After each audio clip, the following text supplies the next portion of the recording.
Bonjour et bienvenue dans ce nouvel épisode du podcast estival de Virginie, coach en développement personnel et professionnel. Après plus de 10 ans dans l'industrie et plus de 15 ans dans l'éducation nationale, j'aide aujourd'hui toutes les personnes qui veulent avoir une vie professionnelle épanouissante, notamment en pensant à la reconversion. Et oui, en parlant de cela, en disant que je suis coach personnel et professionnel, je me rends compte que tout le monde ne sait pas vraiment ce qu'est un coach.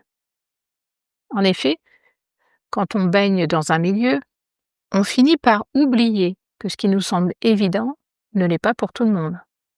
Pourtant, si j'y réfléchis, je ne connaissais pas non plus ce métier avant de le découvrir en faisant des recherches sur mon métier de rêve il y a un peu moins d'une dizaine d'années. Donc c'est pas si vieux. J'avais alors suivi une formation en ligne de plusieurs étapes. Et l'une de ces étapes consistait à mettre des notes sur des métiers d'une liste relativement exhaustive. Et j'avais fait des recherches pour les noms de métiers qui ne m'évoquaient rien de précis, et celui de coach en faisait partie. Lorsque je dis que je suis coach, la question qui suit est très souvent « coach sportif ». Bien sûr, car c'est par le sport que les coachs sont les plus connus. Mais si à peu près tout le monde a une représentation de ce qu'est un coach sportif, il peut être assez difficile de transposer ce rôle à d'autres domaines de vie. Et ce retour d'une cliente qui disait « Virginie a une voix douce et posée » m'a rappelé l'écart qu'il peut y avoir entre l'inconscient collectif auquel le mot coach fait appel et son commentaire. En effet, chaque coach a sa particularité et chaque personne recherche un type de coach particulier.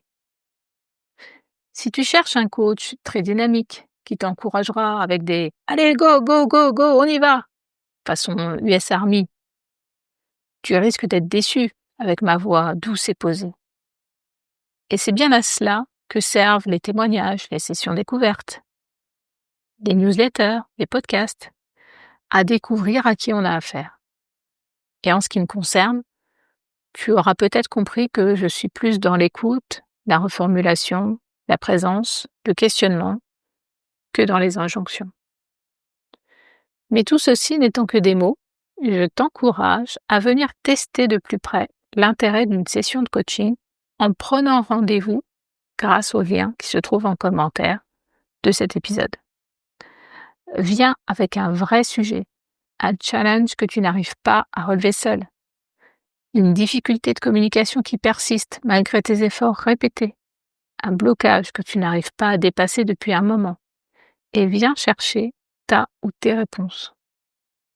Tu ne risques rien, c'est offert, confidentiel et sans engagement. Ah si, tu risques de ne plus avoir d'excuses pour ne pas passer à l'action. Mais est-ce que c'est si grave, étant donné que ce sera toi qui auras choisi la dite action? Allez, j'arrête de te prendre la tête, je te laisse retourner à ce que tu étais en train de faire. Je te souhaite une belle fin de journée, ou un bon début de journée, ou une bonne soirée, ou une bonne nuit en fonction de l'heure à laquelle tu écouteras cet épisode. Et je te dis à demain.